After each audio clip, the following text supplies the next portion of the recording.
Hey guys, it's Holly. So unfortunately for my wallet and my bank account, I recently started watching Star Wars Rebels, which means only one thing. I went and bought a really expensive retired Lego Star Wars set, that being the Ghost. This is set 75053 and originally released in 2014 and has 929 pieces. However, accounting for inflation, that would be roughly around $110 if you were to buy this today. But of course, that's not the case if you were to buy this today, as if you go on Bricklink, you are going to be paying a small fortune to get this small playset. As the average price in US dollars for a used one currently sort of sits around $250, depending, I guess, on whether or not you get it with all of the minifigures. And if you were to buy this sealed, it is going to cost you around $810, so not the greatest. Now this set as well is meant to be combined with another Rebel set, being the Phantom. I currently don't have that set, and that is definitely on my agenda. But yeah, if you were looking to buy the Rebel ship, it's gonna set you back a lot. That being said, I am really excited to own this ship and also just to show it to you guys today, considering how much this ship is currently valued at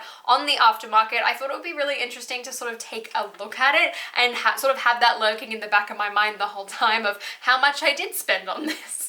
So here is the Ghost all built up, and overall the ship is actually surprisingly bigger than I expected. I knew it wasn't too small, and I'm really impressed with how this is, I guess, as a playscale version of such a large ship. But first up, before we even take a look at that, let's have a look at these minifigures. Every captain needs a ship, and the Ghost's pilot is one beautiful minifigure, and that is Hera. I love this minifigure. I've loved her even before I knew who she was and who I guess she was in the show, mostly because of this amazing headpiece. I mean, this mold is nothing special. It's something we've seen before. However, the printing on her, I guess, like, headpiece is incredible. I also love the goggle print on the top. Overall, this piece is just fantastic and really adds a lot to her. Her face print as well is absolutely adorable. She does have a double-sided head, one with a sort of really happy face, the other with a much more concerned looking face, and again, her torso print too is incredible. I love how simple the detailing is. I think it really matches the animation style of Rebels, but also has enough that it doesn't feel, I guess, too plain. I mean, it would have really been nice, I guess, to have a tiny bit more shadow detailing in order to make it look like a bit of a, I guess, regular minifigure. I think the legs are done really well, but I just think maybe the torso could have dealt with a bit more. But in saying that, I think it looks really accurate, and overall I love her. Next up is Kanan, and oh my gosh, is this one interesting figure. Now, Kanan originally came in this sort of like black-haired variant. However, I believe at some point during production this was changed to dark brown. So this version in particular is incredibly rare and very, very, very expensive. I was lucky enough to find a version of the Ghost that had this version. But to me, I mean, I prefer more accurate minifigures than more rare minifigures. So I do plan on getting rid of this guy at some point and buying a brown-haired version instead, but it is pretty cool to be able to have him, I guess, at a certain point in time and at least show him to you in this review. I guess this is sort of like the first version, or maybe this was shipped out to more countries than others, but it's really interesting to just sort of take a look at how he is overall. If you've got one of these lying around, definitely take good care of it. I mean, I'm gonna put him right back into a plastic bag as soon as this review's done, because I do want to protect him, but he looks amazing, and just like Hera, looks really accurate to the way he looks in the show. I mean, besides the facial hair and the hairpiece color. Besides that, his torso is amazing. His leg printing is really neat. I'm honestly surprised that they did do some for him. And even the back printing as well is really nice. He also does have a double-sided head, one with a much more of a, I guess, a smirky sort of grin type of thing, which is pretty neat. And of course, like most Jedi Knights, he does come along with his blue lightsaber and also comes along with a blaster. Next up is Zeb, and just like black-haired Kanan is exclusive to this set. Now he comes along with this giant double-edged sort of blaster situation, which is massive and honestly quite funny, and I think matches his character really well. But this minifigure looks incredible, and luckily for me, Zeb is actually one of my favorite characters from the show. I really like his character. He's warmed on me quite a bit. Originally in the first couple of episodes I wasn't a huge fan, but I'm really, really happy with this guy overall. I think his headpiece piece works incredibly well. Just like Hero though, I think maybe his torso design could have dealt with a little bit more shading just to make it feel a little bit better. I feel like that's something that would definitely be done these days, but back in 2014 when this set released, it wasn't really as common, I feel like, and probably that's why they went for that. But it's great to see him have a exclusive and unique double-sided torso, as well as some hip printing on those legs, and not to mention, of course, his molded head. He is fantastic, and it's actually, again, quite expensive to get him. There's also a lot of versions with cracks in the torsos. Apparently, the sort of plastic back then wasn't as strong, so I'm definitely going to be very careful with mine. I might sort of pull off the legs a tiny bit while he's in storage until I can sort of find a spot and a display place for him, but I really love this minifigure design. And lastly is a Rebels Stormtrooper. Now this personally is my first Stormtrooper using that more classic helmet design, which I'm actually a really big fan of, and now it makes me kind of sad that they did change it. Originally I didn't really care too much about that newer version, but looking back I think I much prefer this one. Now this Stormtrooper as well comes with a really long blaster, and overall the design for him is pretty neat. The one thing that makes this different to a lot of the other Stormtroopers is having these like blue markings on the helmet. Besides that, I don't think there are too many differences between them. Then again, this is my oldest Stormtrooper, I guess, design in my collection. I'm not too familiar with those sort of older versions, but he's pretty neat, and I'm glad he is included in this set because I think it's a welcome, I guess, companion, and also gives the team someone, I guess, to attack and to fight. Then here is the Ghost itself, and overall I'm really surprised with this ship. I mean, I was expecting, I guess, this to be just a little bit smaller, a little bit more plain, and probably not as interesting as well of a build, but all of those things I was proven very, very wrong. I really like the design of the ship overall. My only real complaint mainly is this back section, but the rest of it looks incredibly, incredibly cool, and I love all of the features. I just wish it had a bit more interior to it. Now, just to sort of show it off, I've put it on one of these little display stands here. That way, I guess you can see sort of the underneath and all of the detailings, I guess, without sort of my grubby hands all over it.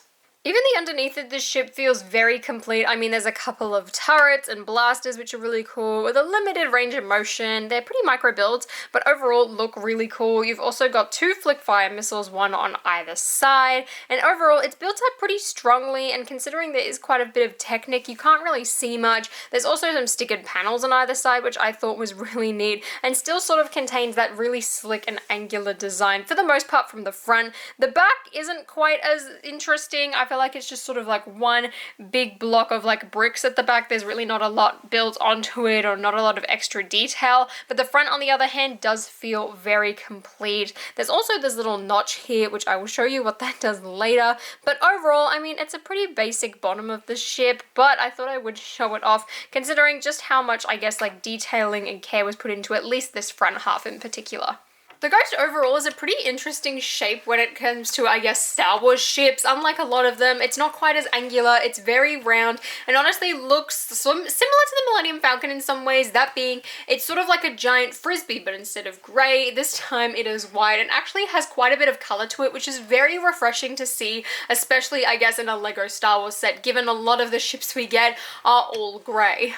There are quite a few stickers on the build as well, and they are pretty prominent ones as well. There's one on a cockpit, a couple of extra details here, as well as on the 2 escape pods, and overall adds some much needed detail, I think, to this. There's also a very large section at the back, which is actually for you to combine with another LEGO Star Wars Rebels set, which is the first Phantom that was ever made. It can sort of dock on here and interact with this ship in order to, I guess, complete the Ghost. Technically, one sort of like, I guess, a separate ship, more of like an escape pod or additional thing, but you can really sort of tell when you know that it's supposed to be there, that there is a giant gaping hole, and it's just very prominent, I feel like, on this LEGO set. I mean, I guess back then it really did work to sell both of them, but sort of looking at things now, like, it just feels like it's a little bit unfinished, and especially considering, I guess, this retailed for $100, I would have liked to have seen it, I guess, just be a tiny bit more cleaned up, or I guess not quite as prominent of a space. Then again, I do plan on buying the Phantom, and I'm sure, at least I'm hoping as well, that it looks really good when combined with that set.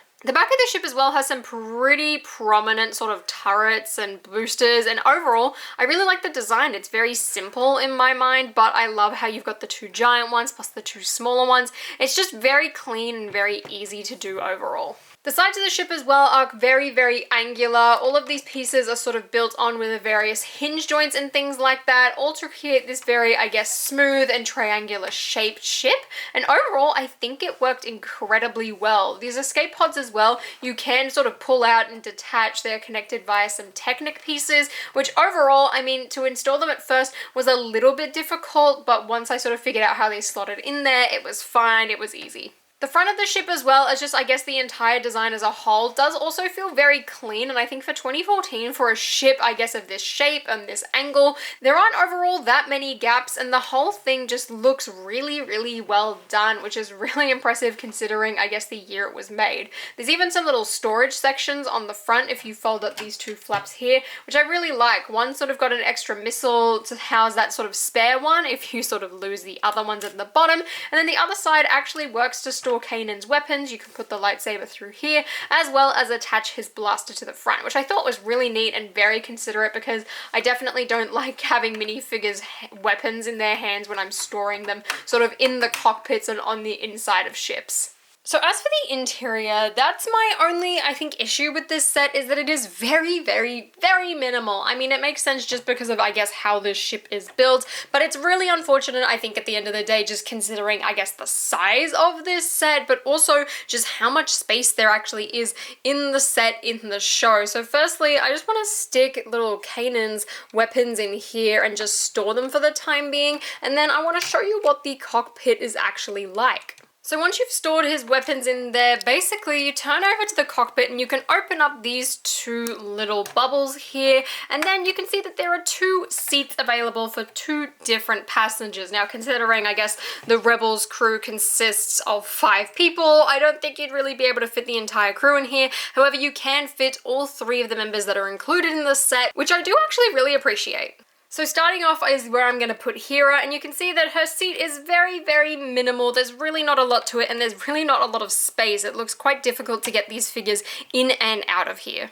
One thing that I like about her spot though is that it actually does have a stickered control pad, which is pretty neat. You can't see it very easily just by the way it's placed and I guess by how much space is actually in there, but it's a pretty neat detail either way. Now, because of the way her character is made, you've actually sort of got to like leverage her in there, sort of by sticking her head in first and then getting her down, and you can push that in, seal up the front, and then Hera is in position. Then this second seat I would use for Kanan. It's got a couple of little, I guess, antennas here, and as you can see, you can sort of see the top of Hera's head there. And again, just by looking at that space, you can tell that there's really not a lot of room in there. Despite that though, Kanan does fit in there pretty nicely, and you just close this little cockpit down. My one sticker in particular was peeling, so hopefully you can get a good version where this is all intact. And then you've got the first 2 members of the crew seated in the Ghost. Now moving on up to the top of the ship, and this is where you would then fit the 3rd member, Zeb. You can pull this entire section out, and it sort of gives you a spot for a gunner in there. In the instructions, it says you can sort of dismantle it by taking this white piece off as so. Then you would bend Zeb's legs over and just have him sit in that seat. I mean, it's how he's sort of depicted in the set box and in the instruction manual and things like that. Even though there's not really any controls on the inside, then again, I don't really feel like it needed a sticker, given that it is again on the inside. But as you can see, it's pretty open on the back and somewhat feels, I guess, just like a tiny bit incomplete. Also, because of the way that I guess Zeb's head is shaped, it's kind of difficult in order to get the dome back on. You've really got to make sure that he's leaning all the way forwards in order to get his head in there, so I feel like it's probably going to be easier if you put like Sabine or Kanan even, but even then I feel like he's got his ponytail. Ezra's probably going to be the best for this, but either way, Zeb can fit in there, and that way you can get all 3 members of the Ghost crew in this set included in the ship. Now, because of the way this is placed, you can completely, I guess, just like turn around this little gunner's spot, as all it really does is sit in this hole, which I guess is the reason why there really is no interior. There's a couple of little decorative things. There's a few little details there, like having a crate at the bottom, but you really can't tell all that much. I feel like that's more just there so that like the whole gunner has something to sit on, but then again, you've got those little railing pieces there. It's just very dark in there, really not much of an interior. You can tell that it's really, I guess, just to serve the purpose of, I guess, having some detail while building. If you want to have a slightly better look at it though, you can actually flip up this little hatch here and get a better look at the inside, but even then, really, again, not that much space. There's a couple of clips if you want to put some more weapons in, whether that be Zebs or Heras. There's just a tiny bit of space to stand. I guess you could put Chopper in there if you had him for the most part.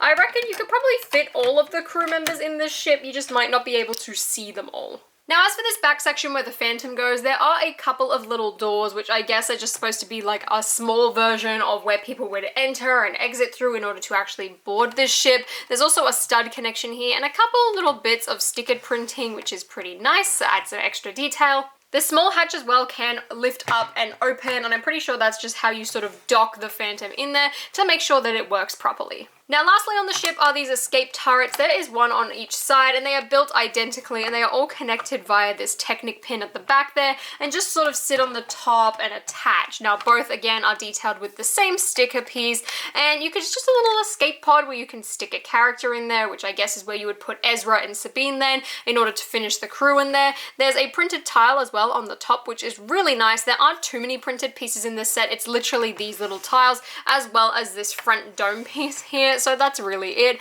And then this whole thing can just stick on the top like so. It doesn't really, I guess, sort of snap into position. It really just more sits there and sort of relies on this little piece here at the back so that it doesn't completely fall off. One thing that I do like about the design though is that they did put these little trans orange studs at the back to make it look like there's a couple of boosters, but besides that, the escape pods are pretty basic and again take up, I guess, a lot of potential interior space.